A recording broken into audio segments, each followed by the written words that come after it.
मामला कितना गंभीर हो चुका है। जो हमारे असलाफ ने हमारे असलाफ ने जो जमीन और जायदाद मुसलमानों को दी है, कब्रिस्तान बनाएंगे, मस्जिदें बनाएंगे, मदरसे बनाएंगे, वक्फ कर दिया, उसके ऊपर कोई और कब्जा कर रहा है। आपका मकान है और आपके मकान में हम काबिज हो रहे हैं और आपको कोई प्रॉब्लम नहीं हो रहा है। देख रहे हैं आप मुसलमान कितना सोच चुका है। सोचिए, गौर कीजिए। और यहां पे कुछ गलतियां अपनी भी है। हमारे असलाफ ने जमीन और जायदाद दी, वो जमीन और जायदाद पड़ी हुई है, उन जमीन और जायदाद पे कोई फायदा नहीं उठाया जा रहा है। ये मस्जिदें जैसे बन रही है, अभी एक मस्जिद बाबरी मस्जिद के ऊपर मामला ये वो दिस दैट, मेरे भाई क्यों उस मस्जिद के मामले में आदमी बात करेगा, अपने गांव की मस्जिद को आबाद कौन करेगा? ये जिम्मेदारी नहीं है, मस्जिद की जिम्मेदारी हमारी नहीं बनती है। वक्फ बिल के मामले में हमें बोलने की इजाजत नहीं है क्या? संसद में जब इमरान प्रतापगढ़ी बोल सकता है, इकरा हसन बोल सकती है, असदुद्दीन ओवैसी साहब बोल सकते हैं और दीगर हमारे गैर मुस्लिम लीडरान भी बोल सकते हैं, मुसलमानों की जबान से जुमला नहीं निकल रहा है। बड़े बड़े जिम्मेदारान कहां गए? लेटर पैड पे लिखने वालों, अल्लाह के यहां क्या जवाब दोगे? तुम्हारी जमीन और जायदाद पे कब्जा किया जा रहा था, तुम मस्ती में डूबे हुए थे, अपने घर में सोए हुए थे, एक आवाज एक बोली बोल नहीं सकते थे, जुमला नहीं बोल सकते थे, तुम्हारी जमीन पर कब्जा किया जा रहा है। आने वाली नस्लें तुम्हें बद्दुआएं देंगी और तुम्हारे लिए गलत जुमला बोलेंगी। आपने वो मंजर नहीं सुना कि अभी एक जनाजा रखा हुआ है, अभी एक वीडियो है, 3 दिनों से जनाजा रखा हुआ कब्रिस्तान में दफन नहीं करने दिया जा रहा है। अरे ये वक्फ की जमीन है, अब इसके ऊपर हमारा कब्जा है, जब तक मामला नहीं होगा हम यहाँ पे दफनाने नहीं देंगे। अब एक जनाजा सामने रखा हुआ, 3 दिनों से रखा हुआ है। अब तसव्वुर कीजिए मेरे भाइयों, हालात कितने बुरे हो चुके हैं। मुसलमान अपनी दौलतों में, अपने घरों के अंदर और अपने ऐशो आराम में कितना डूब गया है, इनको जर्रा बराबर कोई फिक्र नहीं है। आज हमारी सियासत मदरसों में है, आज हमारी सियासत मस्जिदों में है। झगड़ा मदरसों के लिए होता है, मस्जिदों के लिए होता है, कब्रिस्तान के लिए होता है। ये कैसे मिंबर बन गया, ये कैसे सदर बन गया, ये कैसे सेक्रेटरी बन गया? मेरे भाई जो अल्लाह का बंदा कोई बना है, मिलजुल करके अपनी जिम्मेदारी निभाइए और उसको जिंदा रखिए। इन मदरसों को, इन मस्जिदों को जिंदा रखिए, आबाद कीजिए। ये मदरसे और ये मस्जिदें ये इस्लाम के किले हैं, किले, ये पीलर है मेरे भाइयों। अगर ये पीलर खत्म हो गए, ऑटोमेटिकली ढह जाओगे, गिर जाओगे। इन मदरसों को, मस्जिदों को ढहने मत दो मेरे भाइयों।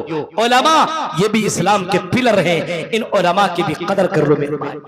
आज हमारे एहसास जिम्मेदारी है ही नहीं। मुर्दा, ये कौम मुर्दा हो चुकी है, मुर्दा।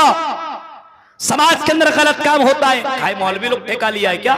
बोलने का हक बात बोलिए, अगर हक बात बोलिएगा तो उसमें भी मामला हो जाएगा। इस्लाम के ऊपर चल नहीं रहा है, लेकिन एक से एक फतवे देना शुरू कर देता है। आज जिनाकारी बढ़ रही, क्यों मालूम है? जहेज की वजह से। कौन इसको रोकेगा? अगर इलाके के मौलमा रुक जाएं, निकाह नहीं पढ़ाएंगे, आप बताइए ये जहेज रुकेगा कि नहीं? लेकिन चंद मौलवी पैसों में बिक करके अरे हम निकाह पढ़ा देंगे। क्यों ऐसे निकाह पढ़ाते हो? जिसमें जहेज का कारोबार हो, जिसमें शरीयत का खिलवाड़ हो, जिसमें लड़कियों के साथ जुल्म सितम हो रहा हो, ऐसी शादियों में जाने की आपको हिम्मत कैसे हो जाती है? अल्लाह के यहाँ कैसे जवाब दोगे? गलत चीजों में सपोर्ट कैसे कर लेते हो? आपको कोई जिम्मेदारी का एहसास नहीं है कि मुझे अल्लाह के यहाँ जवाब देना पड़ेगा, मुझे अल्लाह के यहाँ खड़ा होना पड़ेगा। अल्लाह के नबी फरमाते हैं कि लोगों, कयामत के दिन अल्लाह के यहाँ जब तक बंदा 4 सवालों का जवाब न दे ले, जब तक 5 सवालों का जवाब न दे ले, तब तक बंदा अपने कदम को हिला न सकेगा। अन उम्रिही फीमा अफना, उनकी उम्र के बारे में, जिंदगी के बारे में अल्लाह पूछेगा। तुमने अपनी उम्र कहाँ गुजारी, कैसे गुजारी, बोलो। वान शबाबिही फीमा बला, उसकी जिंदगी के बारे में, जवानी के बारे में अल्लाह पूछेगा। आए मेरे बंदे, तूने अपनी जवानी कहाँ गुजारी, ये भी तो बताओ। वो मालिही मिन ऐन इक्तसब, आए मेरे बंदे, तूने माल कहाँ से कमाया, ये भी बताओ, और माल कहाँ पे खर्च किया, ये भी बताओ। और आगे एक जुमला ये आता है कि तुमने क्या जो इल्म सीखा उसके ऊपर कितना अमल किया, ये भी तुम बताओ। इन सवालों का जवाब तुम्हें क्या कभी कभी कोसता नहीं है, कभी कभी तुम्हें जिम्मेदारी का एहसास नहीं होता है कि अल्लाह की यहाँ मुझे जवाब देना पड़ेगा हमारी अपनी जिंदगी के बारे में, जवानी के बारे में, अपने माल के बारे में, अपने जो हमने उलमा से तकरीरें सुनी और इनके ऊपर हमने कितना अमल किया, इसके बारे में अल्लाह को जवाब देना पड़ेगा। वक़िफूहुम इन्नहुम मसूलून, फरमाया लोगों को रोक दिया जाएगा और कहा जाएगा इनसे सवाल किया जाएगा। अल्लाह के नबी को इसी का तो एहसास था और अल्लाह के नबी अक्सर अपनी दुआओं में ये दुआ मांगा करते थे, अल्लाहुम्मा हासिबनी हिसाबन यसीरा, आय अल्लाह तुम मेरा हिसाब आसान कर दे, आय अल्लाह मेरा हिसाब आसान कर दे। अल्लाह कयामत के दिन तुमसे पूछ ले कि तुमने ये काम क्यों किया, कैसे किया, बताओ मेरे भाइयों, क्या जवाब दे सकते हो? गौर करो, ये एहसासी जिम्मेदारी खत्म हो चुकी है, हमारे अंदर से एहसास खत्म हो चुका है। हमारी कौम की बेटियां गलत काम कर रही है, कोई प्रॉब्लम नहीं है। हमारे कौम के लड़के गलत काम कर रहे हैं, कोई प्रॉब्लम नहीं है। हमारे यहाँ की शादियां गैरों की तरह हो रही है, कोई प्रॉब्लम नहीं है, कोई एहसास नहीं है। और कौम मुर्दा कौम मत बनो, जिंदा कौम बनो, अपने आप को जिंदा रखो। जैसे मछली अगर मर जाए तो समंदर की या पानी का बहाव उसे बहा ले जाती है, पानी के अंदर वो मछली बह जाती है। मेरे भाइयों, अगर तुम जिंदा रहो, मछली अगर जिंदा हो तो समंदर में और बहती पानी में अपना जगह बना लेती है और रास्ता बना लेती है। और लोगों, तुम जिंदा हो और जिंदा रहो और इस कौम को जिंदा करो, इस कौम को मुर्दा मत करो, इस कौम को जिंदा रखो। और इस कौम के अंदर गलत काम हो रहे हैं उसको मना करो और कौम के अंदर इन तमाम रस्म रवाज को खत्म करने की जिम्मेदारी आपकी बनती है। अल्लाह ने पूछ दिया कि तुम दुनिया के अंदर आए क्या किया? अरे अल्लाह, ओ अल्लाह, मैंने एक बिल्डिंग बनाई, अच्छा, बीवी के लिए इतने कपड़े लिए, अच्छा, बच्चों के लिए गाड़ियां खरीदी, अच्छा, तुमने दीन का क्या काम किया? कुछ नहीं। कौन सा काम किया? कुछ नहीं। मस्जिद के लिए क्या किया? कुछ नहीं। मदरसों के लिए क्या किया? कुछ नहीं। मेरे भाइयों, क्या अल्लाह ने इसे खाने पीने और दौड़ने भागने मकान बनाने के लिए पैदा किया है? नहीं नहीं, बिल्कुल नहीं। वमा खलक़तुल जिन्ना वल इंसा इल्ला लियअबुदून, फरमाया मेरे बंदो, हमने तुम्हें अपनी इबादत के लिए पैदा किया है। इबादत ये मर्दों के लिए भी है, ये इबादत औरतों के लिए भी है, ये इबादत ये उलमा के लिए भी है, ये इबादत ये जाहिलों के लिए, कम जानने वालों के लिए भी है, ये इबादत सबके लिए है, सिर्फ मौलवियों के लिए इबादत नहीं है। मेरे भाइयों, सभी के लिए इबादत है। इसी इबादत के लिए तो अल्लाह ताला ने हमें और आपको पैदा किया है। जिम्मेदारी है। आपका बेटा नमाज नहीं पढ़ता, आपको एहसास है? आपकी बीवी नमाज नहीं पढ़ती, आपको एहसास है? औरतों और लड़कियों, घरों को खूबसूरत बनाने वाली हो, अपने आप को खूबसूरत बनाने वाली हो, कई कई तरीके से मेकअप करने वाली हो, सुनो, क्या तुमको एहसास है तुम्हारा शौहर नमाज नहीं पढ़ता है? क्या तुम्हें एहसास है कि मैं अपने शौहर को नमाजी बना दूं? एक औरत चाहे तो कुछ भी कर सकती है, कुछ भी कर सकती है। औरत के अंदर बहुत पावर है, लेकिन औरतों को कभी कभी हक बात बोलिए तो मानेगी ही नहीं। मर्द हजरात जो गड़बड़ तरीके से इधर उधर रास्ते भटक जाते हैं, इसमें औरत का भी बहुत बड़ा कसूर है, और बुरा ना माने। कई मर्द ऐसे हैं जो अपनी बीवी को छोड़ करके गैर की तरफ नजर करते हैं, हालांकि ये भी गलत है, ये भी जिना है, ये भी गलत है। लेकिन आपका शौहर दूसरी औरत को देखता क्यों है? आपको एहसास है इस बात का? आपका शौहर घर में आता है, आप अपने शौहर से प्यार से बातें नहीं करती हो, अपने शौहर को प्यार से खिलाती नहीं हो, अपने शौहर की जिम्मेदारी निभाती नहीं हो। आपका शौहर ला करके जो चीजें देता है वो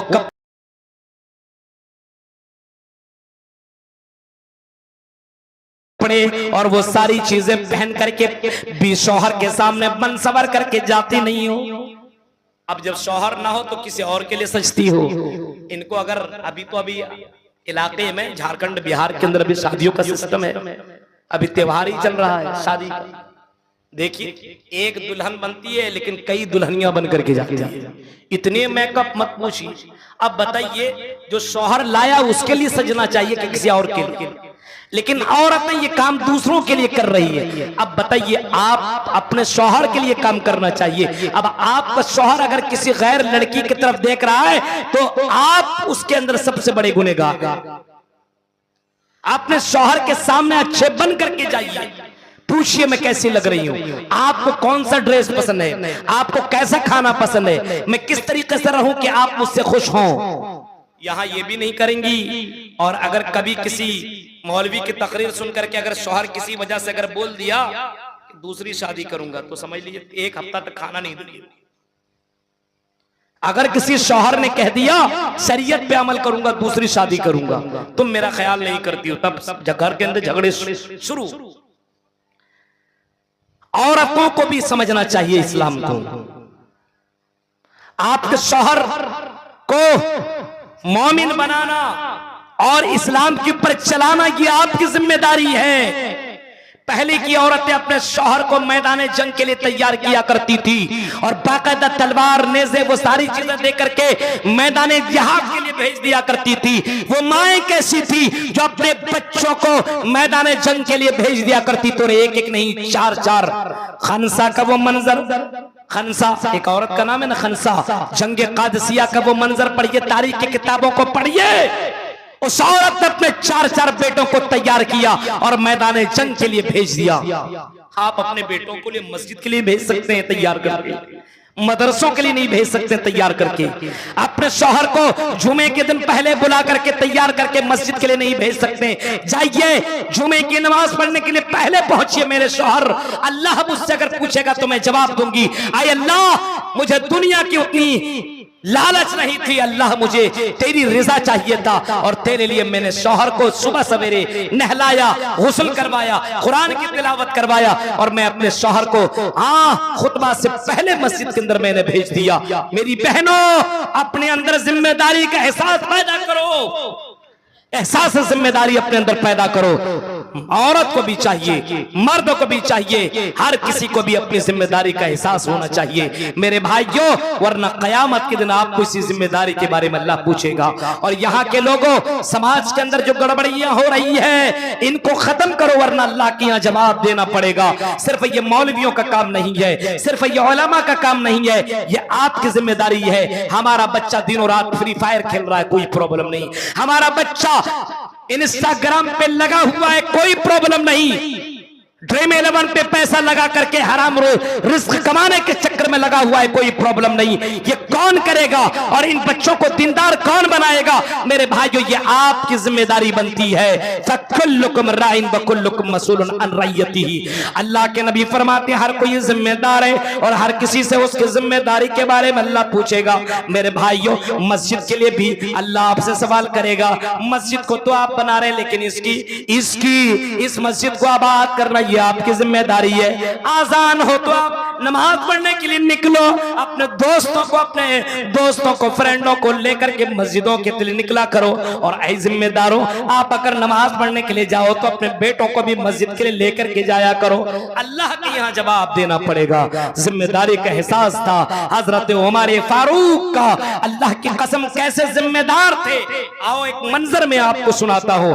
उमर फारूक रात की तारीकी में सफर कर रहे हैं, गश्त लगा रहे हैं, क्या देखते हैं एक जगह चिराग जल रहा है। उमर फारूक पहुंचते हो, देखते हैं एक औरत है और उसके बगल में छोटे छोटे बच्चे रो रहे हैं। अमीरुल मोमिनीन ने पूछा, भैंस बदला हुआ था, कपड़ा बदला हुआ था, औरत को पता न चला कि ये अमीरुल मोमिनीन है। उमर फारूक पूछते हैं, ऐ खातून ये बच्चे क्यों रो रहे हैं? और जवाब देती है, घर के अंदर खाने पीने का सामान नहीं है, हांडी मैंने चूल्हे के अंदर रखा हुआ है, पानी खौल रहा है, लेकिन अनाज नहीं है कि बच्चों को खाना खाना खिला सकूं, हमारा अमीरुल मोमिनीन ख्याल नहीं करता है। हमारा जो अमीरुल मोमिनीन है उसको इसकी फिक्र नहीं है। अमीरुल मोमिनीन की आंखों में आंसू आ गए। अमीरुल मोमिनीन उठते हैं और घर जाते हैं और बैतुल माल से वो बहुत सारा सामान ले लेते हैं। उनका गुलाम है असलम। असलम कहते हैं अमीरुल मोमिनीन, मैं आपका खादिम हूं, गुलाम हूं, आप ये सामान, ये बोरी मुझे दे दीजिए, आप अपने कंधे पे मत ला दिए, आप अमीरुल मोमिनीन है, अच्छा नहीं लग रहा है और ये हमारी जिम्मेदारी है, ये हम अपने कंधे में लेकर के जा रहे हैं। अमीरुल मोमिनीन कहते हैं असलम, ये जो मैं अपने कंधे पर बोरी रखा हुआ हूं, ये आटा का बोरी है, ये चावल का बोरी है, ये राशन का सामान है, ये जो मैं लेकर के जा रहा हूं ये मेरी जिम्मेदारी है। अगर तुम आज मेरा बोझ उठाओगे तो बताओ कयामत के दिन क्या तुम मेरा बोझ उठाओगे? ये गुलाम, ये असलम कहने लगा अल्लाह आई अमीरुल मोमिनीन, कयामत के दिन में आपका बोझ नहीं उठा सकता हूं। अमीरुल मोमिनीन ने अपने गुलाम को लिया, निकल गए, उस औरत के पास पहुंचते हैं और औरत से कहते हैं कि लीजिए ये चावल है, ये आटा है, ये राशन है, खाना पकाइए, अपने बच्चों को खाना खिलाइए। औरत चीख करके कहती है आई अजनबी, काश कि आप अमीरुल मोमिनीन की जगह होते, अमीरुल मोमिनीन आप होते तो कितना अच्छा होता। ये अमीरुल मोमिनीन की दुहाई दे रहे हैं कि आप अमीरुल मोमिनीन बन जाते तो कितना अच्छा होता। उसको नहीं मालूम कि जिसने ये सारा गल्ला लाया है अपने पीठ में बोझ लेकर के आया है, ये कोई और नहीं, यही तो अमीरुल मोमिनीन है। इनको जिम्मेदारी का एहसास था। रोता हुआ अपने कौम की औरत को देखा, बच्चे को भूख के मारे रोते हुए पाया तो अमीरुल मोमिनीन ने अपने कांधे में लाद करके उनके घर में खाना पहुंचा दिया। मेरे भाइयों, ये एहसास जिम्मेदारी है कि अल्लाह के यहाँ जवाब देना पड़ेगा, वरना रात की तारीकी में कोई ऐसा अमीरुल मोमिनीन, कोई आदमी ऐसा जो सरदार हो इलाके का और 22 लाख मुरब्बा हुकूमत करने वाला इतना शानदार बादशाह, क्या ऐसा काम कभी कर सकता है? एहसास जिम्मेदारी की वजह से कदम उठाया था। मेरे भाइयों, हमें भी अपने अंदर एहसास पैदा करनी है। हमारा बच्चा गलत कर रहा है, हमें रोकना है। हमारी समाज की लड़कियां बहक रही है, उसे रोकने की जिम्मेदारी हमारी है। हमारी लड़कियां गलत रास्तों पे चल रही है, उसको सुधारने की जिम्मेदारी हमारी है। मौजू है एहसास से जिम्मेदारी। एक इंसान के अंदर एहसास पैदा हो जाए तो वो जिंदा है, और अगर एहसास ही खत्म हो जाए तो फिर वो मुर्दा है। आपका ये हाथ है और इस हाथ को अगर हम टच कर रहे हैं और आपको समझ में आ रहा है कोई हमें टच कर रहा है, तो आपका ये स्कैन, ये आपका ये चमड़ा जिंदा है। और अगर स्कैन काम ही नहीं कर रहा, कोई आपको टच कर रहा, कोई फर्क ही नहीं पड़ रहा, इसका मतलब ये हाथ, ये स्कैन, ये चमड़ा, ये आपका मर चुका है। अल्लाह रब्बुल आलमीन ने बेशुमार नेमतें हमें दी है, इतनी नेमतें दी है कि उन नेमतों को कोई गिन नहीं सकता है। इतनी नेमतें हर कोई अपने आप के अंदर अगर गौर फिक्र करे तो बेशुमार नेमतें उसे दिखाई देंगी, और हर नेमत अपनी जगह एक नेमत से बढ़कर के एक नेमत है। किसी भी नेमत को आप कम आंक नहीं सकते, कम समझ नहीं सकते। ये जो जबान जिससे मैं बोल रहा हूं, जिससे मैं अपनी बातें आप तक पहुंचा रहा हूं, आपको समझाने की कोशिश कर रहा हूं, ये जबान इतनी बड़ी नेमत है कि ये जबान की वजह से आदमी को दुनिया में इज्जत भी मिलती है, दुनिया में बेशुमार चीजें मिल जाती है इसी जबान की वजह से। अगर बोलना कोई जानता है, लोगों के बीच में अपनी फरियादें, अपने बातें रखता, तो उनकी बातों को समझ करके उनकी बातें पूरी की जाती है, उनके मामला क्लियर किया जाता है। लेकिन कोई गूंगा आदमी है, बोल नहीं सकता है, वो भी सोचता काश कि मुझे बोलने के लिए जबान मिल जाती, मैं भी बोल। ये नेमत इतनी बड़ी नेमत है कि किसी गूंगा आदमी से पूछो कि जबान की कितनी बड़ी नेमत है, वो बताएगा इससे बढ़ करके कोई नेमत नहीं है। हालांकि उस गूंगा आदमी के पास सारी चीजें मौजूद है, हर नेमत है उसके पास अवेलेबल है, लेकिन जबान की नेमत नहीं है। एक आदमी के पास जबान है लेकिन आंख नहीं है, उनसे पूछो आंख कितनी बड़ी नेमत है। और ये अल्लाह रब्बुल आलमीन का कितना बड़ा एहसान और करम है तेरे ऊपर। जिसके पास जबान है लेकिन आंख नहीं है, वो बोलेगा कि मौलाना मेरे पास नेमतें तो है लेकिन आंख नहीं है, तो ऐसा लगता है कि दुनिया मेरे लिए बेकार। एक नेमत, इतनी बड़ी नेमत अगर आंख ना मिले तो ये दुनिया बेकार। हर नेमत अपनी जगह परफेक्ट है, हर नेमत अपनी जगह बिल्कुल कंप्लीट है, और नेमतों का शुक्रिया अदा करना हर किसी की जिम्मेदारी है। और इन नेमतों के ताल्लुक से अल्लाह फरमाता है, ऐ मेरे बंदो कुल्लू कानल बहरु मिदादल लिकलिमात रब्बी लनफिदल बहरु क़ब्ल अन तनफद कलिमात रब्बी वलौ जिना बिमिस्लिही मददा। ऐ नबी आप ऐलान कर दो, आप कह दो कुल्लू कानल बहरु मिदादल लिकलिमात रब्बी, जो नेमतें तुझे मिली हुई नेमतों को अगर तुम लिखना चाहो, शुमार करना चाहो, काउंट करना चाहो, गिनना चाहो, समंदर के पानी को अगर तुम सियाही बना डालो और दुनिया के जितने भी दरख्त हैं उनको तुम कलम बना डालो, ये कलम टूट जाएंगे, खत्म हो जाएंगे, सियाही खत्म हो जाएंगी। लेकिन अल्लाह ने जो नेमतें तेरे ऊपर निछावर की हैं, ये सारी नेमतों को तुम लिख नहीं सकते हो, शुमार नहीं कर सकते हो, उनका शुक्रिया अदा नहीं कर सकते हो। इतनी नेमत अल्लाह ताला ने दी है।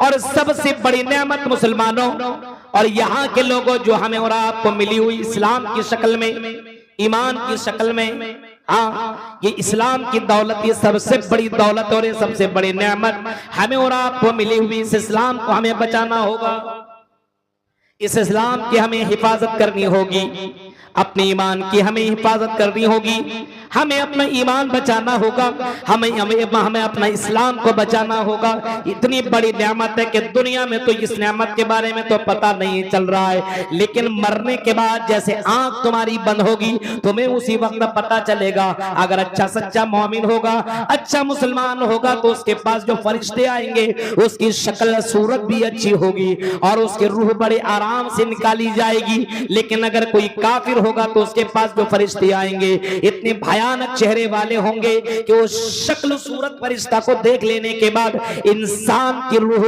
कभी इधर भागेगी कभी उधर भागेगी, वो रूह निकलने के लिए तैयार नहीं होगी। उस रूह को फरिश्ता जबरदस्ती निकालेगा और उस फरिश्ता को देख लेने के बाद इंसान की लैट्रिन और बाथरूम तक भी हो जाता है।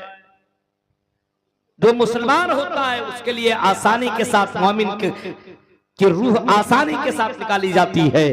और अगर कोई मुसलमान नहीं, सिर्फ लेबल लगाया हुआ है, काफिर है, गुनहगार है, फाजिर है, तो उसके रूह जो निकाली जाती है वो मंजर अगर मैं बयान करूं मेरे भाइयों, मंजर के उस रूह निकालने वाले फरिश्तों को इंसान अगर देख ले तो इंसान की रूह जब निकलती है तलवे से निकलती है,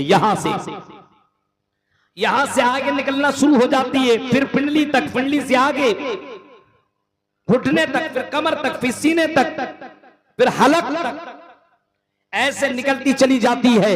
जबरदस्ती उसकी रूह को निकाला जाता है, रूह निकलने के लिए तैयार नहीं होती है। एक काफिर और फाजिर की रूह इस अंदाज से निकाली जाती है, लेकिन एक मोमिन की रूह इमाम कायनात फरमाते हैं जैसे बोतल से पानी कैसे निकाला जाता है उसको निकलने में जर्रा बराबर प्रॉब्लम नहीं, ऐसे मोमिन की रूह बड़ी आसानी के साथ निकाली। तो एक इस्लाम की नेमत अगर आपको मिल जाए तो रूह निकल रही है तब भी कोई टेंशन नहीं। हाँ, कब्र के अंदर डाला जा रहा है, कब्र के अंदर रखा जा रहा है, और जब कब्र में रखने के बाद आप लोग वापस मुड़ रहे अपने घर के अंदर आ रहे हैं, जैसे कब्र में दफन करने के बाद लोग वापस मुड़ते हैं तो उसके पास दो फरिश्ते आते हैं, मुनकर नकीर जिसे बोला जाता है, उसको आराम के साथ उठाया जाता है और उसको जन्नती लिबास पहनाया जाता है, और उससे जब सवालात किए जाते हैं जवाब दे देता है तो उसको जन्नती लिबास पहना दिया जाता है, जन्नती दरवाजा उसके लिए खोल दिया जाता है। मोमिन जो होता है और जो काफिर होता है मेरे भाइयों, जरा तसव्वुर करो, अगर वो मुसलमान नहीं, अगर वो मोमिन नहीं है, उसको जहन्नमी लिबास पहनाया जाता है और उसके आगे पीछे चारों तरफ जहन्नम की आग बिछा दी जाती है और जहन्नम का दरवाजा, जहन्नम की खिड़की उसके लिए खोल दी जाती है।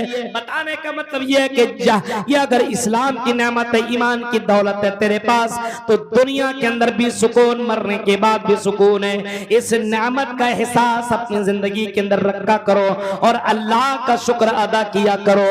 इसी वजह से कुरान कहता है फवरब्बिका लनसअलन्नहुम अजमईन, तेरे रब की कसम, फवरब्बिका लनसअलन्नहुम अजमईन, ऐ मेरे बंदो तुमसे हर नेमतों के बारे में जरूर बजरूर सवाल किया जाएगा।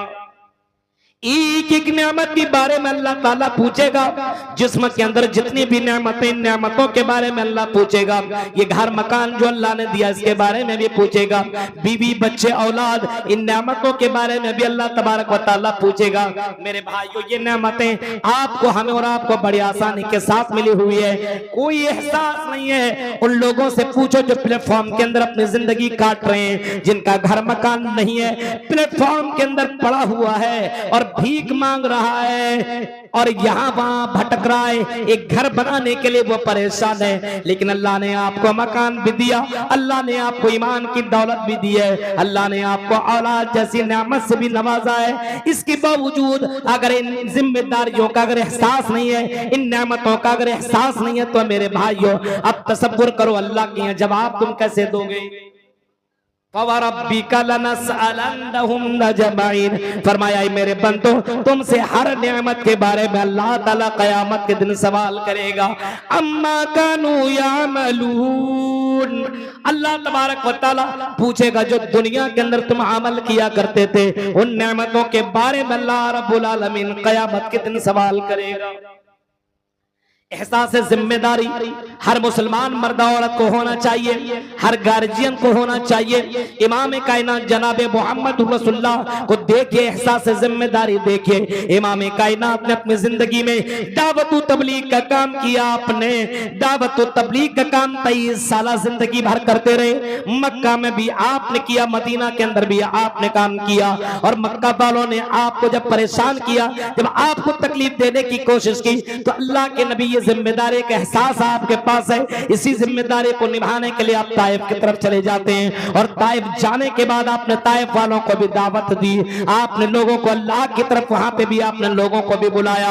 हजरत मोहम्मद रसूलुल्लाह सल्लल्लाहु अलैहि वसल्लम की जिंदगी अगर आप पढ़ेंगे तो मेरे भाइयों, इमाम कायनात को एहसास जिम्मेदारी इतनी ज्यादा है कि एक मरतबा हजरत अब्दुल्लाह इब्न मसूद से कहते हैं इक़रा अलैया, आय अब्दुल्लाह मेरे ऊपर कुरान पढ़ो, कुरान पढ़ करके मुझे सुनाओ। हजरत अब्दुल्लाह इब्न मसूद कहते हैं आय अल्लाह के नबी मैं आपके ऊपर कुरान पढ़ो, हाँ आपके ऊपर कुरान करो, वो अब कुरान पढ़ो, वो अलैका उनजिला, जबकि ये कुरान आप ही के ऊपर उतारा गया है, ये कुरान तो आप ही के ऊपर नाजिल किया गया है। आय अल्लाह के नबी ये कुरान आपके ऊपर मैं कैसे पढ़ूं। अल्लाह के नबी फरमाते हैं आय अब्दुल्लाह इब्न मसूद सुनो, मुझे कुरान दूसरों से सुनने में बहुत ही ज्यादा अच्छा लगता है। मैं पसंद करता हूं कि कोई दूसरा कुरान पढ़े और मैं कुरान सुनूं। ये अल्लाह के नबी कह रहे हैं। अब हजरत अब्दुल्लाह इब्न मसूद कुरान पढ़ने लगते हैं, सूरे निसा की तिलावत कर देते हैं और जब कुरान की आयत करीमा पढ़ते पढ़ते जब इस आयत करीमा पर पहुंचते हैं फैज़ा फकैफ़ा जिना मिन कुल्लि उम्मतिन बिशहीद व जिना बिका अला हाउलाई शहीदा, जब कुरान की इस आयत करीमा के ऊपर पहुंचते हैं तो अल्लाह के नबी कहते हैं बस करो बस करो,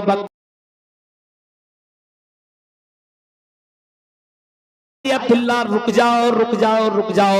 हजरत अब्दुल्ला इब्न मसूद रुक जाते हैं और वो कहते हैं जैसे मैंने अपनी नजरें उठा करके इमाम कायनात को देखा तो क्या देखता हूँ, फैज़ा आइनाहु तज़रिफान, क्या देखता हूँ कि अल्लाह के नबी की दोनों आंखों से आंसू बह रहे हैं, ज़रो क़तार रो रहे हैं। आपको जब मैंने देखा तो अल्लाह के नबी सल्लल्लाहु अलैहि वसल्लम को मैंने रोते हुए पाया।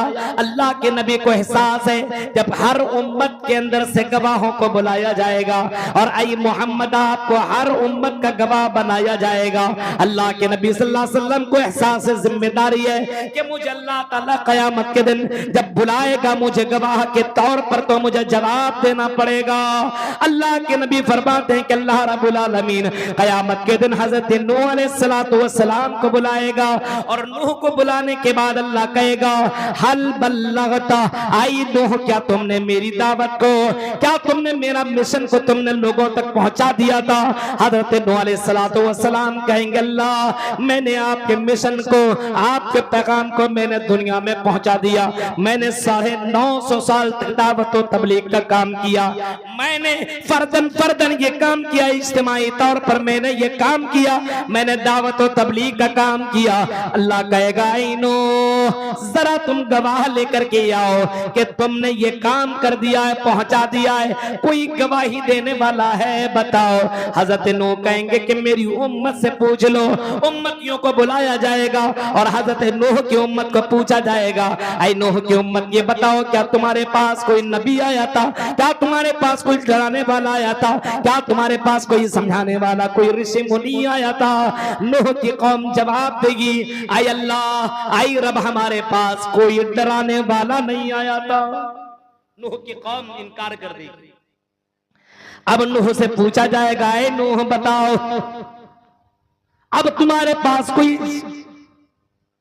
गवाही देने वाला है। तो हजरत नूह अलैहिस्सलाम कहेंगे मोहम्मद और उनकी उम्मत ये गवाही आपको देंगी और वो कहेंगे कि हाँ नूह अपने कौम के पास आया था डराने के लिए। हर किसी को मालूम है ना, कुरान के अंदर मौजूद है ना कि अल्लाह ने नूह को वलक़द अर्सलना नूहन इला क़ौमिही फ़लबिसा फ़ीहिम अल्फ़ सनतिन ख़म्सीना आमा कि हजरत नूह को अल्लाह तबारक व तआला ने 950 साल तक दावत और तबलीग के लिए भेजा। 950 साल दावत और तबलीग का काम करते रहे। हजरत नूह के ताल्लुक से अल्लाह के नबी गवाही देंगे, उनकी उम्मत भी गवाही देगी। तब हजरत नूह अलैहिस्सलातु वस्सलाम को छोड़ दिया जाएगा। मेरे भाइयों ये एहसास जिम्मेदारी इमाम कायनात को है कि मुझे अल्लाह के यहाँ जवाब देना पड़ेगा, अल्लाह के यहाँ मुझे अपनी जिम्मेदारी का जवाब देना पड़ेगा।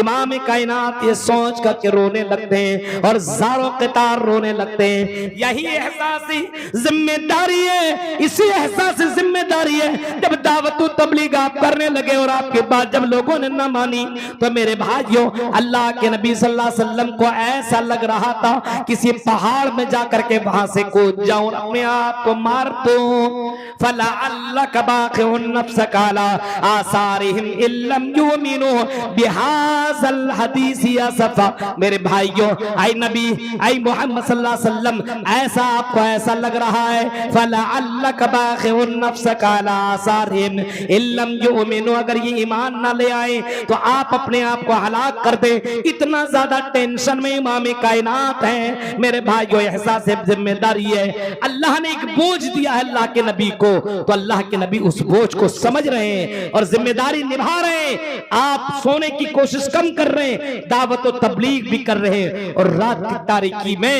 अल्लाह के नबी सल्लल्लाहु अलैहि वसल्लम लंबे लंबे क़याम और सजदे कर रहे हैं। हजरत आयशा कहती है कि मैंने देखा कि अल्लाह के नबी इतने लंबे लंबे सजदे कर रहे हैं तो मैंने पूछ लिया एक मर्तबा अल्लाह के नबी इतने लंबे लंबे सजदे क्यों कर रहे हैं।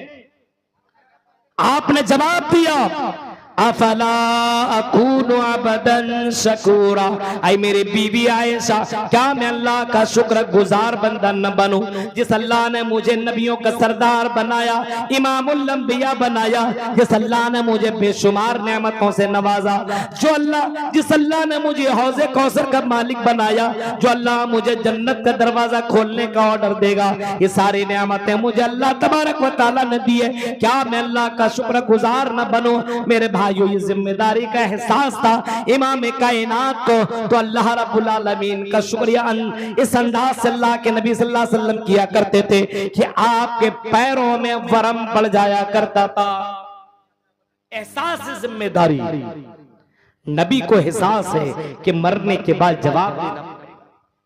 कौम के अंदर कोई गलती कर रहा है तो एहसास है और फौरन आते, खाना तक भी नहीं खाते, और एहसास है जिम्मेदारी, जिम्मेदारी के एहसास है, फौरन उस जिम्मेदारी को निभाने के लिए निकल जाते हैं। अल्लाह के नबी के पास 3 लोग आए, सही बुखारी की हदीस है। हाँ, सलासतुरहतिन, हाँ, अल्लाह के नबी सल्लल्लाहु अलैहि वसल्लम के पास 3 लोग आए और 3 लोगों ने अल्लाह के नबी की बीवियों से सवाल किया, क्योंकि अल्लाह के नबी घर के अंदर मौजूद नहीं है। क्या पूछते हैं कि अल्लाह के नबी की जिंदगी के बारे में बताओ, बाहर के हालात तो हम जानते ही हैं, घरेलू जिंदगी के बारे में बताओ कि अल्लाह के नबी इबादत कितनी करते हैं, कब करते हैं, कब सोते हैं, कब जागते हैं, कब कितना खाते हैं, क्या करते हैं, ये सारी बातें हमें बताइए। कब दुआ मांगते हैं, कब बीवी बच्चों के साथ रहते हैं। बीवियों ने अल्लाह के नबी के बारे में बताया कि अल्लाह के नबी रात में सोते भी हैं, जागते भी हैं, बीवियों का हक भी अदा करते हैं, ये सारा काम करते हैं। उन लोगों को कम लगा कि अल्लाह के नबी सल्लल्लाहु अलैहि वसल्लम की इबादतें कहां और हमारी इबादतें कहां। अरे अल्लाह के नबी को अल्लाह रब्बुल आलमीन ने बख्श दिया है, अल्लाह रब्बुल आलमीन ने माफ कर दिया है। अब अल्लाह के नबी को इतनी ज्यादा इबादत करने की क्या जरूरत है, इतनी ज्यादा अल्लाह के सामने सजदा करने की क्या जरूरत है। इस वजह से उन तीनों में से एक बोलने लगा कि आज के बाद मैं कभी भी रात में सोऊंगा नहीं, पूरी पूरी रात में नमाज पढ़ूंगा, पूरी पूरी रात में सजदे करूंगा, पूरी पूरी रात में क़याम करूंगा, क्योंकि अल्लाह को पूरी पूरी रात इबादत करना बहुत ही ज्यादा अच्छा लगता है, अल्लाह को ये बहुत ही ज्यादा पसंद है। फरमाया कि मैं पूरी पूरी रात जागता रहूंगा। दूसरा कहता है अरे मैं बीवियों के चक्कर में नहीं पड़ूंगा। तीसरा कहता है कि मैं रोजा रखूंगा, ये रोजा अल्लाह को बहुत ही पसंद है, कभी भी रोजा नहीं छोड़ूंगा। नबी अकरम रात में आते हैं, मगरिब के समय आते हैं, घर वाले ने बताया अल्लाह के नबी आपके पास 3 लोग आए लेकिन आप नहीं थे, आपके बारे में हमने बता दिया। अल्लाह के नबी उन लोगों की आपकी इबादतें कम लगी, वो लोग यहाँ से जाने लगे तो ये बोल करके जाने लगे कि रात भर क़याम करूंगा। एक कहता है पूरी पूरी रात जागता रहूंगा, पूरी रात सजदे में गुजार दूंगा, इबादत करता रहूंगा। और दूसरा कहता है कि इन औरतों के चक्कर में नहीं लगूंगा, मैं शादी नहीं करूंगा, निकाह नहीं करूंगा। तीसरा कहता है कि मैं रोजा रखूंगा, कभी भी रोजा को छोड़ूंगा नहीं। अल्लाह के नबी सल्लल्लाहु अलैहि वसल्लम ने घर में ज्यादा देर क़याम भी न किया, जल्दी से निकले और उन तीनों लोगों के पास पहुंचने के बाद आपने इस्लाह का काम किया और आपने समझाने की कोशिश की और आपने फरमाया क्या तुमने कज़ा व कज़ा, क्या तुमने ऐसा और ऐसा बोला है। उन लोगों ने कहा अल्लाह के नबी हमने ऐसा ऐसा बोला है। अल्लाह के नबी फरमाते हैं लोगों सुनो, गौर से सुनो, अम्मा सुनो, इन्नी अख्शाकुम लिल्लाह व अत्काकुम ला। और लोगों तुम में सबसे ज्यादा डरने वाला जनाबी मुहम्मदुर रसूलुल्लाह है, सबसे ज्यादा तकवा इख्तियार करने वाला अगर कोई है तुम में तो जनाबे मुहम्मदुर रसूलुल्लाह है। अल्लाह के नबी को देखो, अल्लाह के नबी रात में क़याम भी करते और सोते भी हैं। अल्लाह के नबी सल्लल्लाहु अलैहि वसल्लम निकाह भी आपने किया है, बीवियों का भी हक अदा करते हैं, बच्चों को भी टाइम दिया करते हैं, घर वालों को भी टाइम दिया करते हैं। आपने फरमाया कि मैं रोजा भी रखता हूँ, इफ्तार भी करता हूँ, यानी रोजा छोड़ दिया भी करता हूँ। ऐसा नहीं कि मोहम्मद होने के नाते, नबी होने के नाते कंटिन्यू इबादत करता चला जा रहा हूँ, ऐसा भी नहीं है। आपने फरमाया सुनो, आपने फरमाया मन रग़िबा अन सुन्नती फलैसा मिन्नी, जो मेरी सुन्नत का इनकार करेगा वो मुझ में से नहीं होगा, यानी मोहम्मद रसूलुल्लाह में से नहीं माना जाएगा, उसकी उम्मती में उसके सुन्नत को मानने वालों में से नहीं माना जाएगा। अगर नबी को मानते हो तो नबी की सुन्नत ये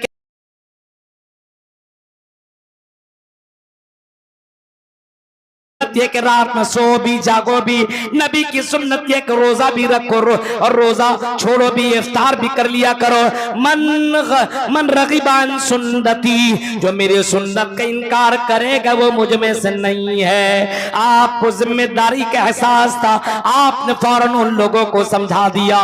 मेरे भाइयों यही तो जिम्मेदारी का एहसास आज के समाज के लोगों से खत्म हो चुका है। आज यही जिम्मेदारी का एहसास लोगों में नहीं है। अगर गांव का अगर कोई मुखिया है, गांव का अगर कोई सबसे बड़ा अगर मेन आदमी है, तो अल्लाह के नबी फरमाते हैं फकुल्लुकुम राइन वकुल्लुकुम मसऊलुन अन रइयती, हर कोई जिम्मेदार है और हर किसी से उसकी जिम्मेदारी के बारे में अल्लाह को जवाब देना पड़ेगा। फल्लमीरु राइन, अमीर जिम्मेदार है, मुखिया जिम्मेदार है, गांव का जो मेन चौधरी है, मेन सरदार है, वो पूरे गांव का जिम्मेदार है। अगर गांव के अंदर कोई गड़बड़ी हो रही है और अगर वो जिम्मेदार, वो सरदार, वो मुखिया अगर जिम्मेदारी को नहीं निभा रहा है, अगर गांव के अंदर अगर गलत काम हो रहा है, ना इंसाफी हो रहा है, जिनाकारी हो रहा है, शराब नोशी हो रहा है, लड़कीबाजी हो रहा है, या कोई गलत काम हो रहा है, और अगर वो गांव का सरदार है और गांव का मेन आदमी है और अगर वो अपनी जिम्मेदारी नहीं निभा रहा है, तो अल्लाह को जवाब देना पड़ेगा और उसकी जिम्मेदारी के बारे में अल्लाह तबारक व तआला कयामत के दिन उससे सवाल करेगा। इसी तरीके से इमाम कायनात ने फरमाया वर्रजुलु राइन अला अहलि बैती, और आदमी अपने घर का जिम्मेदार है, अपने घर का जिम्मेदार है कि घर को आपने इस्लामिक घर बनाया कि नहीं बनाया, घर के अंदर इस्लामी माहौल पैदा किया कि नहीं किया। एक आदमी की जिम्मेदारी है कि घर के अंदर तुम हलाल रोजी लाते हो कि हराम रोजी लाते हो, ये तुम्हारी जिम्मेदारी बनती है। बीवी और बच्चों को खिलाने और पिलाने की जिम्मेदारी तेरी बनती है, कमाने की जिम्मेदारी तेरी बनती है, रिज़्क़ हलाल तेरे घर के अंदर पहुंचाने की जिम्मेदारी बनती है।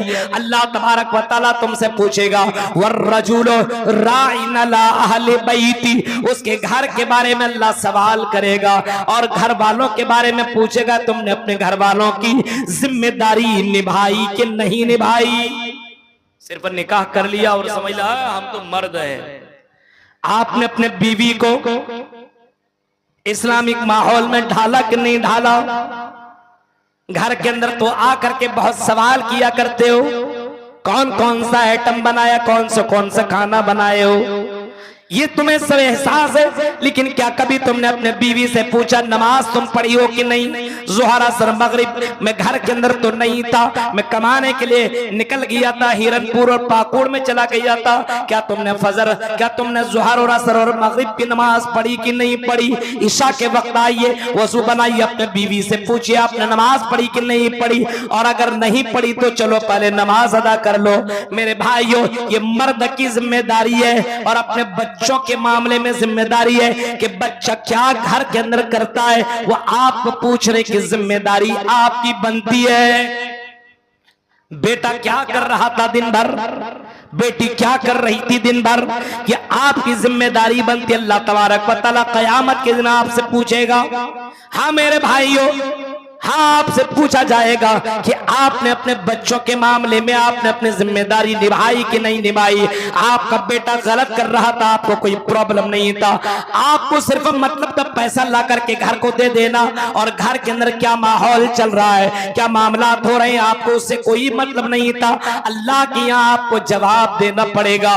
आपने पैसा लाया है, घर में आपने कमा करके दिया है, रोजी रोटी आपने जमा कर दिया है, तो घर के अंदर दीनी माहौल बनाना ये आपकी जिम्मेदारी है। घर के अंदर मुसल्ला लाना आपकी जिम्मेदारी है। घर के अंदर कुरान की तिलावतें करवाना ये आपकी जिम्मेदारी है। फजर के वक्त अगर आपका बेटा बेटी बीवी अगर नहीं उठती है, आप नहीं उठते हैं, तो मेरे भाई ये आपकी जिम्मेदारी है, ये आपको अल्लाह के यहाँ जवाब देना पड़ेगा। इसी तरीके से अल्लाह के नबी सल्लल्लाहु अलैहि वसल्लम फरमाते हैं वल मर्अतु राइयतुन अला बैती, औरत की जिम्मेदारी घर की है और उसके बच्चों की जिम्मेदारी औरत के ऊपर होती है। वल मर्अतु राइयतुन अला अहलि बैती, घर की जिम्मेदारी भी उसकी बीवी के ऊपर होती है और उसके बच्चों की भी जिम्मेदारी औरत के ऊपर होती है। यानी औरत के ऊपर दो दो जिम्मेदारी। अब शौहर ने ला करके दे दिया, अब क्या कर रहे नहीं कर रहे वो आप कर रहे हैं, शौहर तो चला गया, दिन भर है ही नहीं, अब आप अपने उनके बच्चों की परवरिश कैसे कर रहे हैं, इमाम बुखारी की माँ को देखो, इमाम बुखारी ने अपने बेटे इमाम बुखारी की तरबियत कैसे की। अब्दुल कादिर जिलानी की माँ को देखो, उन्होंने अब्दुल कादिर जिलानी की परवरिश कैसे की। अल्लाह की कसम मेरे भाइयों, माँ अगर अपनी जिम्मेदारी निभा ले तो बच्चा दीनदार हो जाता है, बच्चा बहुत ही बड़ा इमाम बन जाता है। माँ अगर अपनी जिम्मेदारी निभा ले तो बच्चा बहुत आगे बढ़ सकता है, लेकिन माँ अगर जिम्मेदारी न निभाए, अगर गलतियों को रोके टोके नहीं और बाप तक न पहुंचाए, अपने शौहर तक न पहुंचाए, तो वो बच्चा बिगड़ जाएगा, वो बच्चा गुनहगार हो जाएगा, वो बच्चा डाकू बन जाएगा, वो बच्चा बहुत ही आगे चल करके कौम का सरदर्द बन जाएगा। आज हमारे यहाँ औरतें यही तो काम नहीं करती है, बच्चों के लिए महबूब बन जाती है। अरे कुछ नहीं बोलेंगे, बाप को बोल दे ऐसा मेरा काम सुन रही, हाँ ठीक है, लेकिन बच्चा गलत कर रहा है तो मां बता नहीं रही है। अब सोचिए आप, बाप तो कमाने के लिए गया है, और अगर आपका बच्चा गलत कर रहा है, नमाज नहीं पढ़ रहा, बेटी दीनदारी वाला काम नहीं कर रही है, बेपर्दे से बाहर घूम रही, इधर उधर कर रही है, बच्चा हर वक्त मोबाइल में लगा हुआ है, और आपके कहने पे बच्चा मान नहीं रहा, आपकी बेटी मान नहीं रही, तो आपकी जिम्मेदारी बनती कि अपने शौहर को आप बोलिए। अगर आप नहीं इस माहौल को ढाल रहे हैं, अगर अपना माहौल नहीं बना रहे दीनी माहौल, तो अल्लाह की कसम औरत की ये जिम्मेदारी जो है कयामत के दिन उसकी जिम्मेदारी के बारे में अल्लाह पूछेगा। और आखिर में फरमाया फकुल्लुकुम राइन व कुल्लुकुम मसऊलुन अन रइयतिही, हर कोई जिम्मेदार है और हर किसी से उसकी जिम्मेदारी के बारे में अल्लाह को जवाब देना पड़ेगा। गौर करो मेरे भाइयों, यही एहसास जिम्मेदारी अगर लोगों के अंदर पैदा हो जाए, इतने बड़े बड़े जलसे कराने की जरूरत नहीं है। ये मस्जिद की जिम्मेदारी किसकी बनती है? पूरी गांव की जिम्मेदारी बनती है। अल्लाह के नबी सल्लल्लाहु अलैहि वसल्लम ने मस्जिद बनाने के ताल्लुक से बेशुमार हदीसें आपने फरमाई है। आपने तो एक हदीस इस अंदाज से आपने फरमाया और आपने बताया, मम बना लिल्लाहि मस्जिदन बनल्लाहु लहू बैतन फिल जन्ना, जो आदमी अल्लाह के लिए घर बनाएगा, अल्लाह तबारक व तआला उसके लिए जन्नत में घर बनाएगा। अब बताओ ये कितनी बड़ी खुशखबरी और कितनी बड़ी बशारत है, जो दुनिया में अल्लाह के लिए मस्जिद बनाए तो अल्लाह ताला उसके लिए जन्नत में घर बनाएगा। खाली जन्नत ही बोल देता काफी था, जन्नत में घर बनाएगा। अब सोचो, तसव्वुर करो, इतनी बड़ी बशारत और खुशखबरी मिल जाने के बाद मेरे भाइयों, बड़े बड़े बंगले बनाने वालों, बड़े बड़े घर बनाने वालों, एक से गाड़ियां लेने वालों, एक से एक मोबाइल लेने वालों, क्या मस्जिद के लिए 100-100 रुपया तुम चंदा दो? क्या मस्जिद के लिए तुम 200 रुपया 1000 रुपया चंदा लो? क्या मेरे भाइयों, ऐसी खुशखबरी मिल जाने के बाद और ये जिम्मेदारी तुम्हारी बनती है कि मस्जिद को हम कैसे बनाएं? क्या ये आपकी जिम्मेदारी नहीं है अपने दोस्तों से उठा करके मस्जिद में पैसा कैसे जमा करें, मस्जिद का पिलर कैसे बनाए, मस्जिद की छत कैसे बनाए, मस्जिद के अंदर सारा काम कैसे करवाएं? जरूरी नहीं है कि मस्जिद का जिम्मेदार ही ये काम करे, ये आपकी जिम्मेदारी बनती है। आपकी गांव की मस्जिद है, औरत भी ये काम कर सकती है, अपने सहेलियों से पैसा जमा करके, चलो तुम भी सोना दे दो, मैं भी सोना दे देती हूँ, तुम भी पायल दे दो, मैं भी पायल दे देती हूँ। अरे दुनिया का क्या कहना, दुनिया तो खत्म हो जाएगी, मरने के बाद अगर अल्लाह जन्नत दे दिया, इससे बढ़कर के और क्या नेमत मिल सकती है? एक औरत ये काम भी कर सकती है, अपनी सहेलियों से बहुत से सोने वगैरह इकट्ठा करके जमा करके मस्जिद के जिम्मेदार के हवाले कर सकती है, जन्नत कमा सकती है। ये नौजवान भी ये काम कर सकता है, ये आसानी के साथ ये काम कर सकता है। और एक मामला ये भी है,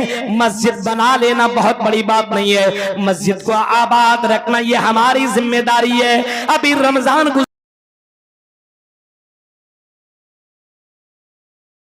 जिम्मेदारी है, अभी रमजान गुजरा, मस्जिदों की हालतें देखो मेरे भाइयों, आज मस्जिदें वीरान नजर आती हैं। ज़ोहर असर मगरिब इशा फजर में देखो, आज आपको मस्जिदों के अंदर नमाजी नहीं दिखेंगे। बड़ी बड़ी मस्जिदें बना लेना ये बहुत बड़ी बात नहीं है, मस्जिद तो बना ली सब भर में, ईमा की हरारत में मन अपना पापी था, बरसों में नमाजी बन न सका। मेरे भाइयों, मस्जिद बना लेना कोई बहुत बड़ी बात नहीं है, लेकिन मस्जिद बनाना भी जरूरी है, और मस्जिद बनाने के साथ साथ मस्जिद को आबाद रखना ये और अहम काम है। और लोगों को जोड़िए, मस्जिदों के अंदर लाइए, तसव्वुर करिए मेरे भाइयों, इन मस्जिदों के लिए, इन मदरसों के लिए, इस्लाम के लिए एक बढ़ चढ़ के आदमी कुर्बानी पेश कर रहा है।